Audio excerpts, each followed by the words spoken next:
Welcome back to episode number 4. We're back and better. We've tried recording this episode several times, and my internet's been really laggy, so here we are. So first off, before we dive into the show, obviously a new face came to the podcast last episode, Abigail Thompson, our greatest graphic designer. Don't ask me how many graphic designers we have, because we only have one, but she's still the greatest graphic designer.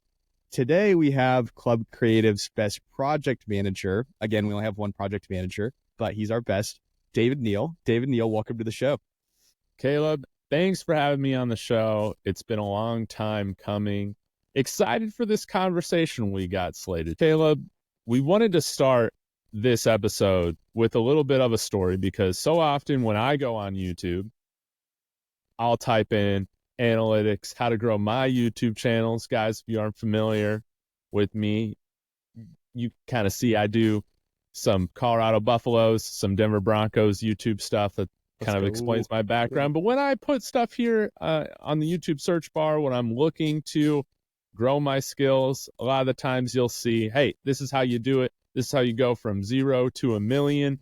And a lot of the times the people are just talking about certain, like, I don't know how to say it, just like certain things you got to do. They'll speak in generalities, they'll talk in that sort of way. But what I like about you, Caleb, is that you actually have some real world experience and some stories to share about how you go from step 1 to then step 10, right? From going from nothing to having growth. And we're going to talk about how data analytics helps us get there in some real life experience that you've had.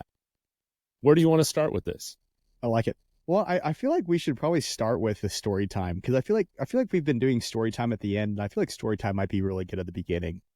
Yes. Yeah, let's do it. So obviously you're not running your own agency with, just saying, hey, come here and trust me to grow your business. You actually got some real data and substance behind Club Creative. So what's a good example of helping grow a company? I guess in the thumbnail we can put in from 1 to 6x. How do you get to that point? Is there a customer or a client that you've served? So I remember this very vividly. I was like maybe a year and a half in, still really green. And most of us know that I'm really young. So I was even younger then, which is very scary. So I remember I had a business mentor at the time. It was a good, really great friend of mine. And I get a phone call randomly at like 5 p.m. one Thursday. And it's this guy, and he leaves me a message. He's like, hey, my name's so-and-so. I own a company. I'm looking for some marketing.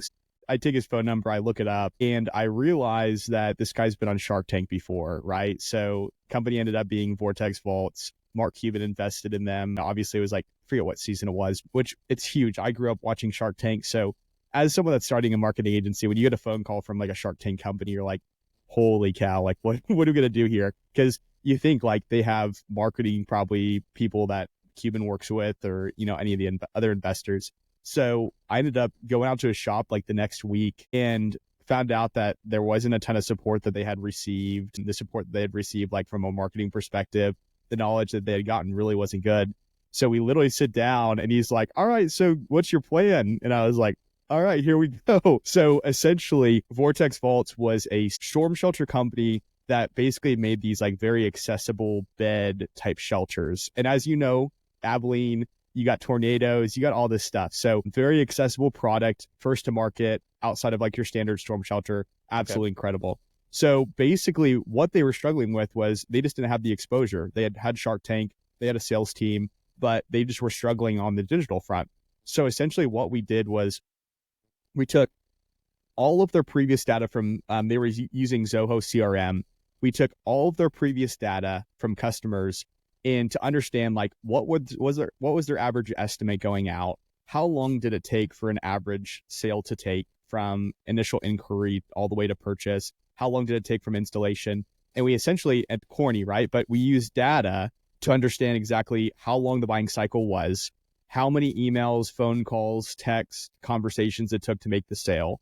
And then what we did was we used all of that data to basically automate a system to where if someone inquired, we were able to provide everything but a real-time quote because there was some shipping information that was needed for the proper quote. But we were able to have an automated like drip sequence that essentially took them right from for a year. They were, let's say, close to $250,000 in sales for that year. We took them to $1.5 million over the course of a year, and all through those drip campaigns, and then obviously some advertising and things like that. But essentially what happened was we used data and we used very small ad campaigns, bootstrapped this incredible campaign, and they basically like skyrocketed, which was really sweet. Man, incredible. And I would love to hear a little bit more from you, Caleb, about how did you go about kind of getting this data? Was it one of those instances where all of that sales and communication data was put right in front of you, or did you kind of have to go finding this, through some different platforms, compiling it? How did you come to those conclusions? Yeah, so we had to dive pretty far deep into their CRM because, as you know, most business owners, the common question that we get or the common conversation that we have is, well, we have a lot of leads, but they're not converting. Yes. Or we don't have enough leads and they are converting, right? So we had a conversation. We were running some ads and he goes, we have a ton of leads coming in and none of them are converting. Okay. So that's a key point. So we had that conversation. Well, I asked him for access into their CRM. It was kind of a big ask, as a marketing agency to be like, hey, can we get access to your CRM? But we got it. So I ran through some audit trails and we found out that their salesmen were not following up with leads within a day of entering the funnel, right? So there was very limited contact with individuals when they were requesting a quote. And as you know, like that can determine, really big growth or really great, decreases, because if you're not reaching out to someone when they want a quote, they're probably going to forget about it or not be interested anymore. We had to request access into the, I remember one night it was like storming and I was like, I'm probably gonna have to get in my tornado shelter as I'm literally like running through audit logs of Zoho CRM, looking through like how quickly people were being reached out to. So it was a very manual process. We had to basically run reports within the CRM. We had to pull CSV files. So as a business owner, it was one of those things that like, you really, it's real. Everyone talks about, hey, use CRMs, and it's always a fun, sexy topic to talk about, but it takes a lot more work than it actually is to get it all set up, right? So you figure out one of these big pain points. Sales team not following up soon enough or quickly enough with interested buyers or potential interested buyers. What ways were they having contact with potential buyers, the sales team that is, and how did you determine, and using data and all that, what would be the good next step or plan of action to kind of reform this process to help those sales convert? Yeah, so we had a lot of conversations about that because every business is different, right? Some businesses can do really well via email, some businesses do better over text, some businesses do better over phone call.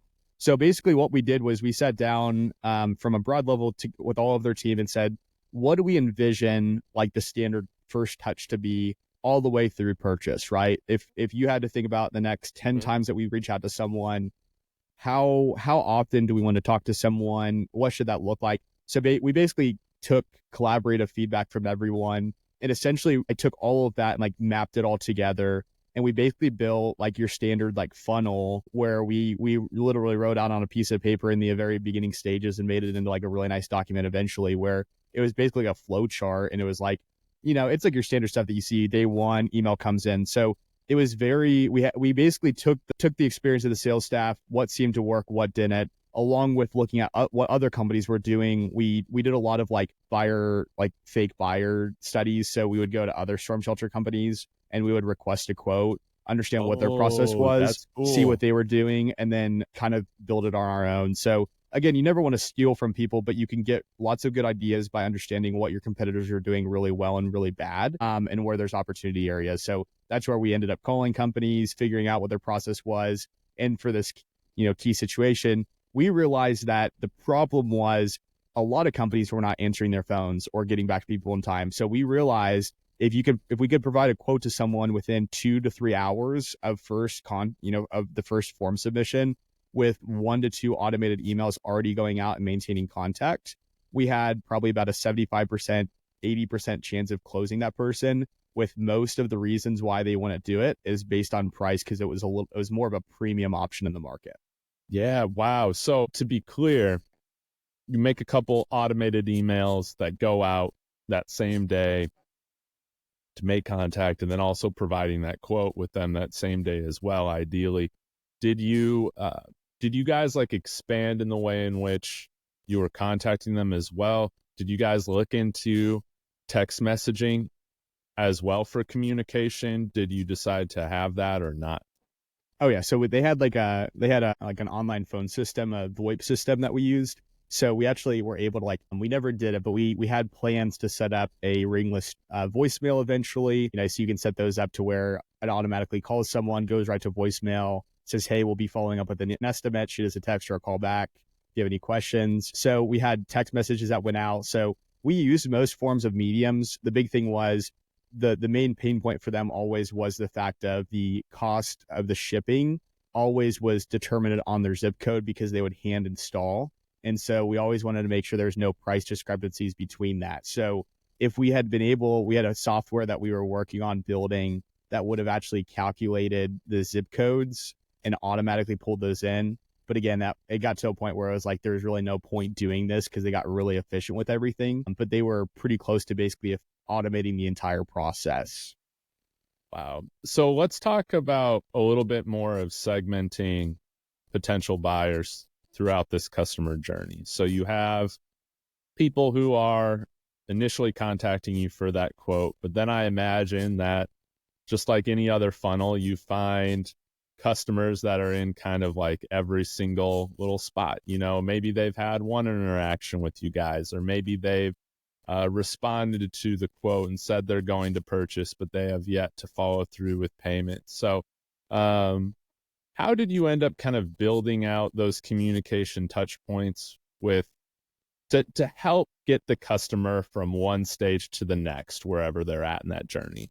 Yeah, segmentation's a fun one, right? Because how do we basically identify and figure out your standard customer with diversions outside of that, right? Because in a perfect world, and we see this within our firm as well, it would be great if everyone came to us and was like basically the one size fits all, like they want X service and they want to pay this much and they want to do this. But you'll obviously find it where someone's like, well, I want that service, but I want to pay this. Or so for them, the common pay points that we identified was, when we looked at segmentation, we developed 2 personas for buyers, right? So we created a storyline. One was a construction worker that, we put income behind it. We put age, we put family status, we put location. Same thing with buyer number 2. Now, what we did was we envisioned what are the pain points that buyer 1 has and what are the pain points that buyer 2 has. So buyer 1, maybe his income's a little bit lower. He works a little less, so he has more family time. For him, he wants to protect his family. He's not as worried about the cost. He's not as worried about the premium side. So his buyer experience is a lot different, because we have to focus more around how do we provide comfort and stability for his family outside of the price. Now, when we look at buyer number 2, we considered them a higher income earner. They didn't care about, they only cared about convenience. They wanted looks. They didn't care about like how cheap it was, what it was looking like. So our persona for that one, we actually had a different journey. So essentially what we did was we had the initial workflow built, and then we took variable steps within that. So if someone responded back and said, hey, this is out of my budget, we had a tag that would put, budget on there, and it would start a different workflow centered around value propositions around keeping people safe. Or, hey, isn't it annoying when you pull in your garage and you have this huge storm shelter that you can't park your car in? Or here are the dangers of, most people don't know the dangers of underground shelters. If it rains and floods, you actually can get flooded in an underground storm shelter. And so there's all these things that people don't think about. So we would take that education route versus someone that's like in the buying process, they've committed, but they haven't put their credit card in yet. We would have a different sequence that would just follow up every week with a personalized note. Hey, hope you're doing well. Just wanted to check in. Have you made any progress? So you can do a lot within segmentation for just like tagging in your CRM, building little variables. and thinking through like, what are the most common situations that someone would say no, and how do we change that no to a yes? Yes.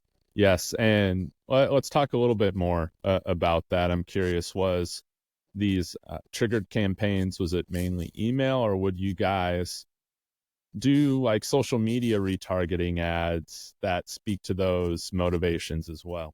Yeah, so we did email, we did text, we did phone calls, automatic reminders for the sales team to follow up, things like that. But social media retargeting obviously came in clutch for this perspective as well, because what we were able to do is we actually negotiated a deal with former OU football college Hall of Fame coach Bob Stoops, and we actually got him in the door with Vortex. So we had been working on another company of his. We were working with Vortex. It worked out well. And so he ended up coming in, and we basically established a deal where he was promoting Vortex Vaults.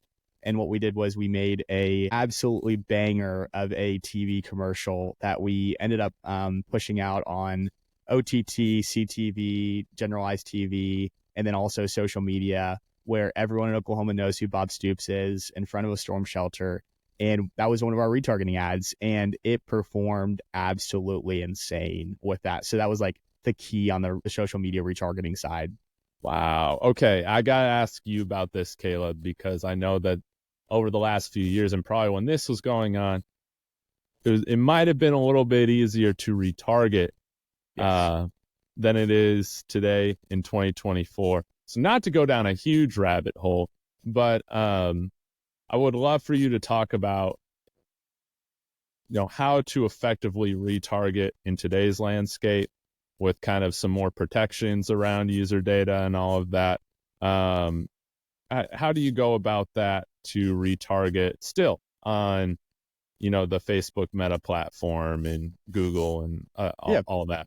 The beautiful part is with all of the iOS stuff that came out and with all the Meta stuff, the big thing was we're able to still pull in pixelized data. So business owners are still able to use pixels for both Google and with Meta. Google's actually still a really great platform for retargeting because you can actually import customer lists from CRMs. And it's actually pretty good at doing that. Meta's gotten a little bit tougher at doing that. But essentially, you can pull in a pixel and you can actually assign different landing pages to that pixel. So if a user drops to a certain page, so within, if you think of from a 10,000 foot view, if you send an email out with a link that says, hey, check out more information about why underground storm shelters are dangerous compared to above ground, you can take that link and let's call it, vortexvaults.com/underground.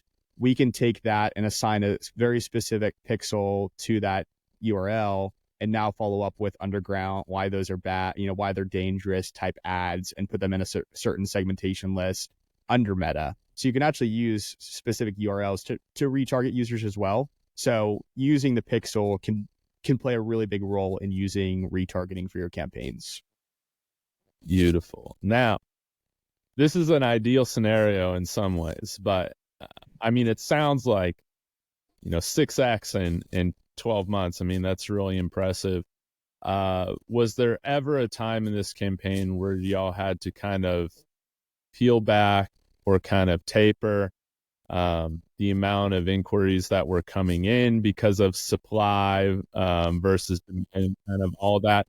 Were you able to target we're bringing back some PTSD of COVID here now? Yeah, so right. The unfortunate part about this story is on their side of things, steel was they were a heavy importer of steel for their units because they actually custom built them on site.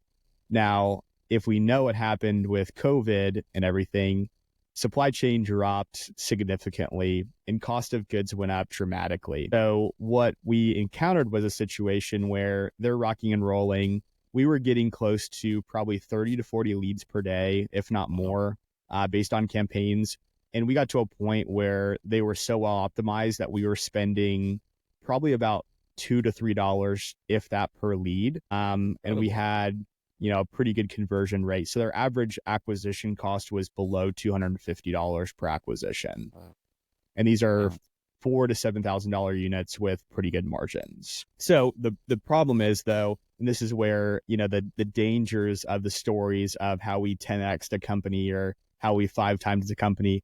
Not everything's rainbows and whatever you want to call it, rainbows and unicorns. Yeah. They ended up getting hit with supply chain issues. So they couldn't get the steel, and the steel was getting more and more expensive. Steel tripled basically in 6 months, the cost of steel. So their cost of goods sold went up, which then in turn causes you to charge more for your clients. And unfortunately, based on COVID, spending power was down. So those leads that came in, the problem that started happening was they would come in and the price is almost 2 times what it was a year ago. They don't want to spend double what they were being quoted previously. That's how the market can change your environment so quickly, which is a good and a bad thing, I guess. Wow. Yeah, that's crazy. That is insane and unfortunate. I'm curious I want to kind of step back a little bit, rewind. You talked about how you were optimizing your ad campaigns to find these leads to where you were getting a really efficient cost per click or price of acquisition. How did you go about kind of refining and optimizing those campaigns? Where did you start at initially? And how were you able to refine as time went on to get that sort of efficiency with ads? Yeah. So on the ad side, what we were doing, we were using data to understand like what are, back to that segmentation piece and the persona piece, what are the big pain points? What are the big motivators for someone buying these products? And what we did was we took a lot of images. We created a lot of creative elements from the ad side of things. We used video, and we basically tested broadly within certain audiences what performed best and what didn't, from like a click-through rate, a cost per click, and a cost per 1,000 impressions in a very small market in Oklahoma, right? So very familiar. What we did was we took the winners of that. We used pixelized data from Zoho forms to tell us every time that someone submitted a form. That was one of our first steps of the lead. Then we would pull that back, trigger it to Facebook, and we would set a max, $20 that we're looking for a form submission. So we started optimizing slowly from there. And then what we did was we looked at from their customer list what the strongest markets were that they were selling units in over the past 6 months and the past year. And we used those for our targeting. So Huntsville, Alabama, Birmingham, Alabama, some towns in Florida, Oklahoma, Texas, Colorado. And what we did was we used those lists to build locations along with what we were doing with the pixel data and the cost per form submission. We used all of that. That's where we got it down to a $2 to $3 acquisition cost. Man, that's cool stuff. And I would assume then that when you're looking at targeting a new part of the country or whatever, you're just looking for those similar different demographics as the cities of where you're having success at and everything. Absolutely. Because you got to think like they have to be a homeowner most likely to purchase a unit. They're most likely, this is where generalizing is good and bad. We would normally say like someone would probably have a family if they were more concerned about having this in the bed. It wasn't always perfect, but like finding different data points that we could use within Facebook targeting and say, we're looking for families or we're looking in certain areas or certain job titles. We got very granular when we were looking at those things to kind of help us make a better targeting list that we were working off of. And that's awesome, man. And so I guess one more question I got to kind of wrap up this story a little bit is, like I know the supply chain issues kind of derailed this whole thing, to an extent, but how is the company kind of doing, I guess, prior to all that in terms of scaling, growing through this campaign? Like, were they able to hire people? Were they able to expand they were areas they were serving and everything like that? Everything was rocking and rolling. Obviously, there were some issues. And that's where, like when you're thinking about, when you're integrating data analytics in your marketing strategy, this is where I think like you find your kind of your best practices, right? Because it always sounds better to say like set up an automated campaign or do this or run better Facebook ads. But then what you don't realize is, we encountered a situation where one of their sales reps was actually like a marketer themselves. They had a side business. And so we would implement things and that person would go to them and be like, this is a terrible idea. Like it's not going to work. Or the creative that they made, like, so you don't think about like all these micro effects of sales staff not adapting to strategies or not wanting to, or not following up or not doing what they're doing. So that's where like we found it's really important, like from a scaling perspective, you have to set clear goals. You have to report regularly on that data. You have to collaborate with those people, and you have to use continuous learning to build better systems, right? As you scale, because as they started to scale, they had to hire more people to install. Well, the standards of installation had to be upkept to what they were looking for. And it wasn't just the owner going out and installing. So as they scaled, it wasn't just using data for how do we build better ads, but how do we build better decision making with data through routes that they were taking or route. Like, so that's where it all, and then how do we use data for if they have a truck going out with 3 different shelters, but the truck can hold 5.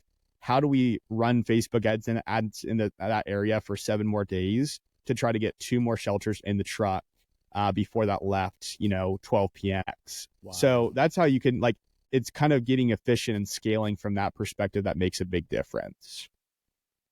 Any other like big takeaways that you had from this time with Vortex Vault?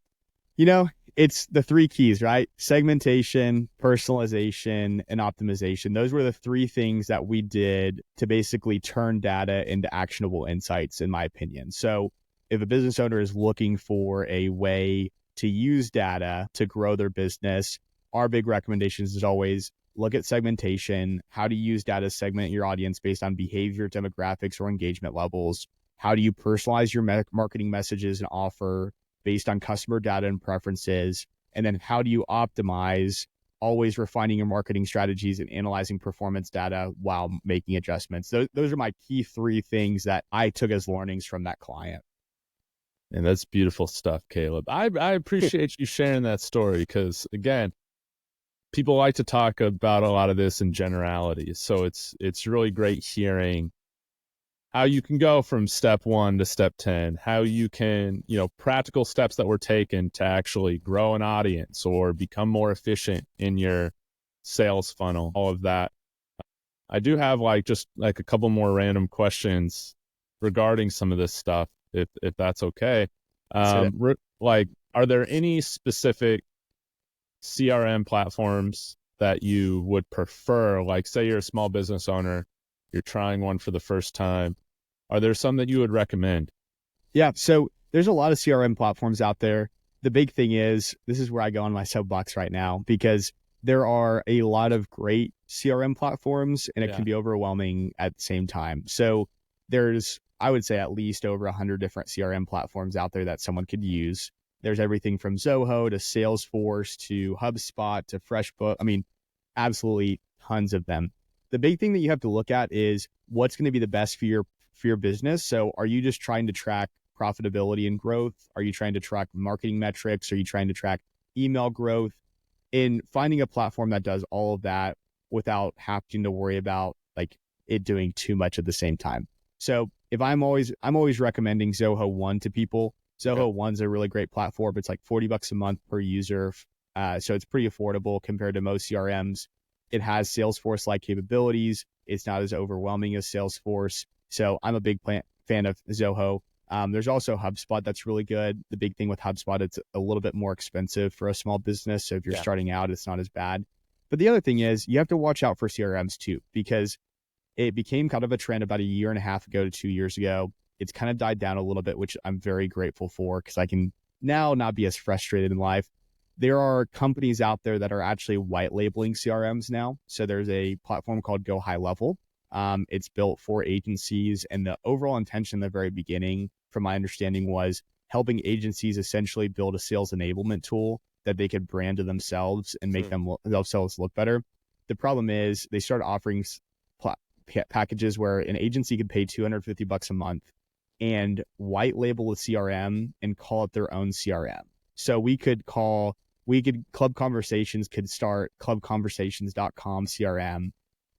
Everything's already built, and we could come out, and trust me, I saw tons of people doing this over the course of the past 2 years. Wow. They come out and they say, we've worked so hard to build X CRM and it has everything you need. These people are charging anywhere from $99 per month to $1,000 per month for a white labeled software that's $250 a month. Is there a way to tell if this software is white labeled from the outside? Is there a good Yes, way you to can tell? pull up screenshots of Go High Level, and it literally looks the same. Like all of them just use the same. Like it says, there's get rid of Mailchimp, get rid of Clavia, all this stuff because it essentially does texting and email. It's a great platform within reason, but it's also like it's a very shady business tactic of a lot of people, Yeah. and so that's why I always recommend just find a CRM that's like on one of the most popular ones that you can find that fits within your budget, fits within your needs, and just try it out, figure it out, and then if there's something that it doesn't do, look at changing over, but find something that just works and work off of it. It's beautiful. That's beautiful. Well, thanks so much, Caleb, for your time sharing those little bits of wisdom. What was there any other last takeaways or items that I'm forgetting to cover during this conversation? I feel like we should have a very small conversation about the David Talks YouTube empire that is currently going on right now. And Man, I'm curious to see, how does David Neill handle data analytics within his YouTube empire? well, there's a lot of things that I could look at, right? I think, like you talked about, how you wanted to see how other storm shelter companies were developing their sales funnel, points of contact, all of that. And so what you would do is you'd become a customer yourself for these other companies. The best way that I've learned initially, and just how to understand my audience, understand what works with how to reach college football fans or NFL fans, is by putting on that same hat as a normal viewer, going to find what are the topics, how do people structure the videos, the thumbnails, how people word the titles together, those sorts of things that yield strong results. That has been huge in growing my channels. Now, granted, there's still some more optimization that I think I need to do on my end to take my Buffs channel, which, I mean, over a year and a half has gone from nothing to, I think, a little over 8,000 subs. Bravo, I got bravo, now. bravo. So that is wonderful to kind of take it to that next step. But also testing thumbnails, having 2 or 3 that you can test when you upload a video. That's a great way to experiment. Seeing the audiences, like you can look up and see what cities people are watching your show or your videos from, and that can really help with figuring out when the best time to publish is, or certain topics, how to phrase things. So YouTube has a great tool as well that kind of shows you search terms of what your audience is searching, all of those things, or other videos that they're watching your audience is. And so you can kind of develop like you said, like a persona around your audience members, kind of figure out the other things that they're consuming they like, and then you just try and find a spot where you can fit within that. I think that's really what I've tried to do, and it's served me well so far. But I think getting down to like a principle is just remaining curious, always trying to test thumbnails, different titles. Like sometimes, Caleb, if a video title does not seem to be getting good results 2-3 hours in, I'll just straight up go in and scrap it and put a new title in there for the video.